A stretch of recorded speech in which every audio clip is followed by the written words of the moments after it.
નમસ્તે બાળકો, સૂર્યોદય પ્રાથમિક શાળાની યુટ્યુબ ચેનલમાં આપનું હાર્દિક સ્વાગત છે। આજે આપણે ધોરણ 8ની અંદર હિન્દી વિષયમાં પાઠ નંબર 7 હાર કી જીતનો આપણે અભ્યાસ કરીશું। વિદ્યાર્થી મિત્રો, તમે પણ પોતાનું જે પુસ્તક છે એ ખોલીને બેસો, એટલે થોડો અભ્યાસ કરવાની વધારે મજા આવશે। હાર કી જીત એના જે લેખક છે સુદર્શન છે। सुदर्शन परिचय આપણે મેળવવા જઈએ વિદ્યાર્થી મિત્રો, તો એમનું મૂળ નામ બદ્રીનાથ शर्मा હતું। बद्रीनाथ शर्मा। आपका जन्म पंजाब के सियालकोट में हुआ था। એમનો જન્મ પંજાબના સિયાલકોટમાં થયો હતો। जब आप छठवें दर्जे में थे तभी आपने प्रथम कहानी लिखी थी। प्रेमचंद की तरह आपने भी उर्दू में लेखन प्रारंभ किया। तत्पश्चात हिंदी में भी लिखने लगे। नाटक, कहानी तथा उपन्यास लिखकर हिंदी साहित्य को समृद्ध किया। प्रस्तुत कहानी सुदर्शन जी द्वारा लिखित एक उपदेश प्रदान कथा है जो मानव भावनाओं पर आधारित है। बाबा भारती के अनोखे घोड़े की चर्चा डाकू खड़क सिंह के कानों तक पहुँचती है। बाबा भारती जी था, एमनी पासे जो घोड़ो तो एनी चर्चा खड़क सिंह कानों में पहुँचे है।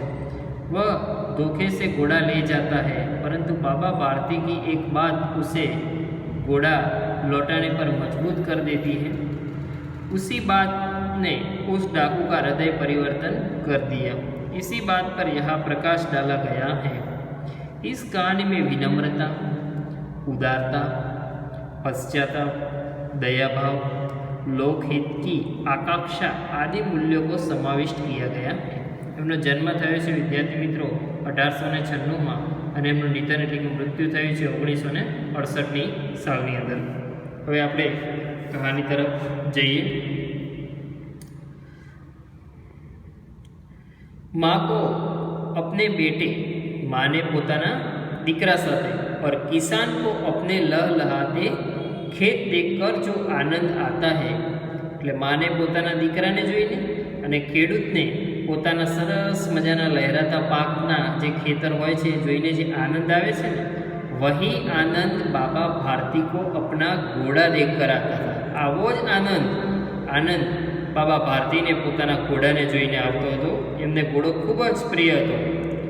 ભગવત ભજન से जो समय बचता, ભગવાનના ભજનમાંથી જે સમય મળતો, वह घोड़े को अर्पण हो जाता। ये બધો समय પોતાના ઘોડાની પાસે વિતાવતા હતા। वह घोड़ा बहुत ही सुंदर और बलवान था। देखावनो खूब सुंदर હતો અને તાકાતવાળો પણ હતો, બલવાન હતો। इसके जोड़ का घोड़ा सारे इलाके में न था। आना जेवो एमना पासे जे घोड़ो હતો, એમના જેવો ઘોડો આખા જ આ વિસ્તારની અંદર ક્યાંય જોવા મળતો ન હતો। बाबा भारती उसे सुल्तान कहकर पुकारते। बाबा भारती એનું નામ શું આપ્યું? સુલતાન નામ આપ્યું। ઘોડાનું નામ શું આપ્યું? સુલતાન। अपने हाथ से खरहरा करते, खुद दाना खिलाते और देख देख कर प्रसन्न होते। બધું જ ધ્યાન એનું જે સેવા ચાકરી હતી બધું ધ્યાન, ખવડાવવા પીવડાવવાનું બધું ધ્યાન એ પોતે જ રાખતા હતા।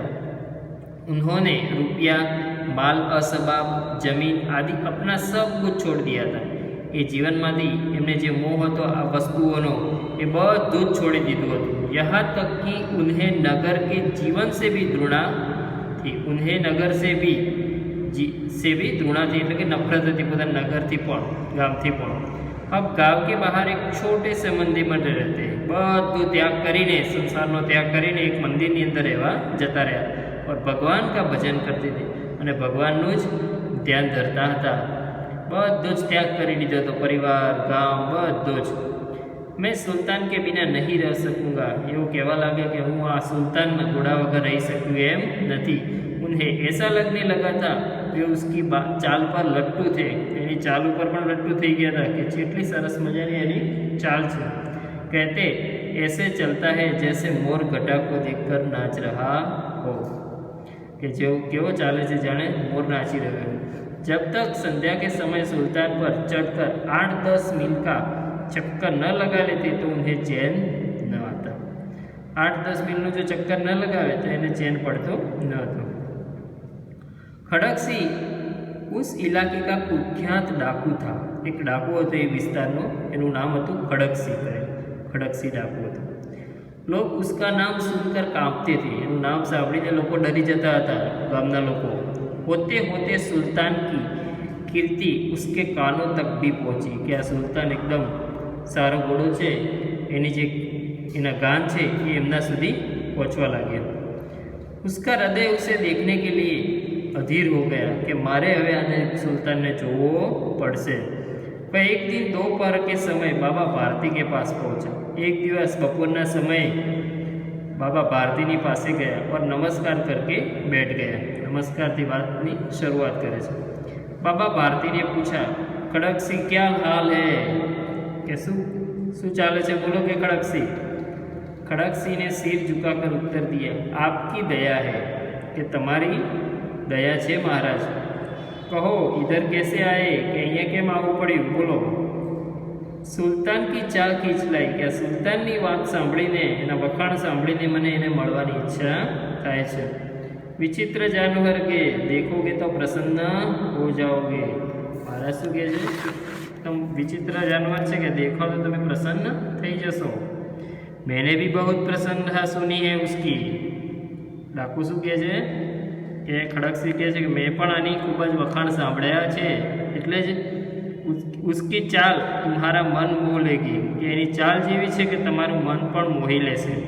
कहते हैं देखने में भी बड़ा सुंदर है કે એવું કહેવાય છે કે દેખાવમાં પણ ખૂબ જ સુંદર છે। क्या करना, जो उसे एक बार देख लेता है उसके हृदय पर उसकी छवि अंकित हो जाती है। कि શું કહેવું એના વિશે? જે એને જોવે છે એના હૃદય પર આની છબી અંકિત થઈ જાય છે। बहुत दिनों से अभिलाषा थी आज उपस्थित हो सका हूँ कि घણા દિવસોથી મને આ ઘોડાને સુલતાનના ઘોડાના વખાણ સાંભળીને એની મળવાની ઈચ્છા હતી, આજે જ અહીંયા હાજર થઈ શક્યો છું। बाबा भारती और खड़कसिंह अस्तबल में पहुँचे। भारती અને ખડકસિંહ જે ઘોડાનું સ્થાન છે ત્યાં જાય છે। बाबा ने घोड़ा दिखाया घमंड से, खड़कसिंह ने घोड़ा देखा आश्चर्य से। उसने सहस्त्रों घोड़े देखे थे, इन्होंने तो घना बधा घोड़ा देखा था, परंतु ऐसा मौका घोड़ा उसकी आंखों से कभी न गुजरा थे। आटलो सुंदर घोड़ो एमनी आंखों क्यारे जोयो नतो। उसने सोचा कि भाग्य की बात है, ऐसा घोड़ा खड़कसिंह के पास भी होना चाहिए था। इस साधु को ऐसी चीज़ों से क्या लाभ कि आवो घोड़ो तो मारा पासे ज होवो जोईए के साधु ने चीज़ों थी शू जरूर है कि आवी बधी से बोला बराबर। क्या लाभ? कुछ देर तक आश्चर्य से खड़ा रहा। कुछ घनी बार ये ऊभो रह्यो त्यां अने जोई ज रह्यो। इसके पश्चात उसके हृदय में हलचल होने लगी। एने एम कि आ घोड़ो तो हूँ ज लई जवा, साधुने शू जरूर है के?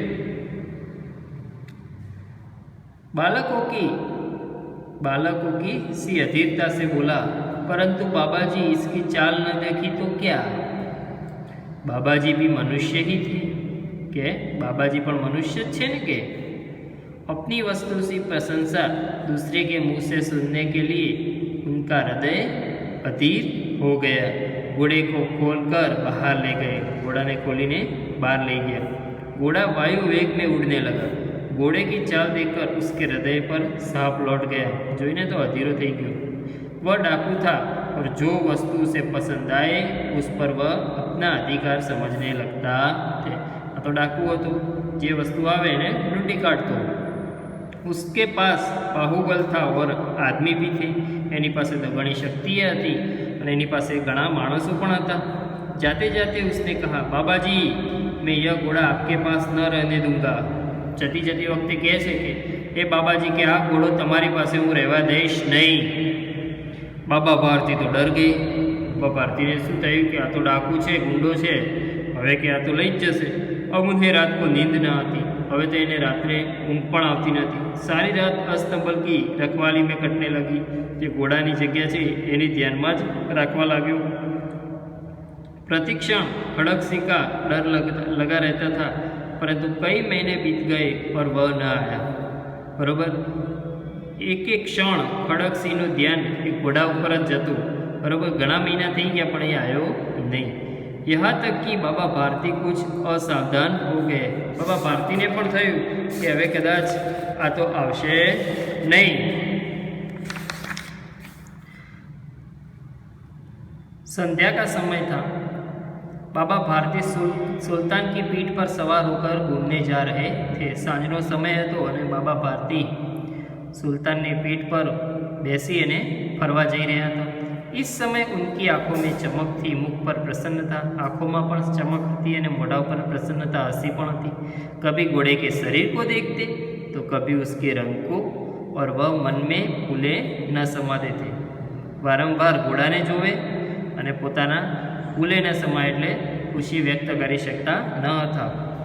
सहसा एक और से आवाज आई, ओ बाबा इस कंगले की सुनते जाना। आवाज में करुणा थी। बाबा ने घोड़े को रोक दिया। देखा एक अपाहिज वृक्ष की छाया में पड़ा करा रहा है। बोले कि तुम्हें क्या कष्ट है, कि तारे शू तकलीफ है, बोल के। अपाहिज ने हाथ जोड़कर कहा, बाबा मैं दुखियारा हूँ, कि हूँ दुखियारो छूँ, मने घणुं दुख है, मुझ पर दया करो। रामावाला यहाँ से 3 मील है, मुझे वही जाना है, घोड़े पर चढ़ा लो, परमात्मा भला करेगा। मने पण के रामावाला मारे जवुं छे, 3 मील दूर है, तो तमे मने अहींथी लई जाओ, घोड़ा पर बेसाड़ो। वहाँ तुम्हारा कौन है? दुर्गादत्त वैद का नाम सुना होगा, उनका सौतेला भाई हो। बाबा भारती ने घोड़े से उतरकर अपाहिज को घोड़े पर बिठा लिया और स्वयं उसकी लगाम पकड़कर धीरे धीरे चलने लगे। घोड़ा पर बेसाड़ी दीधो और चलावा लगे। सहसा उन्हें एक झटका सा लगा और लगाम हाथ से छूट गई।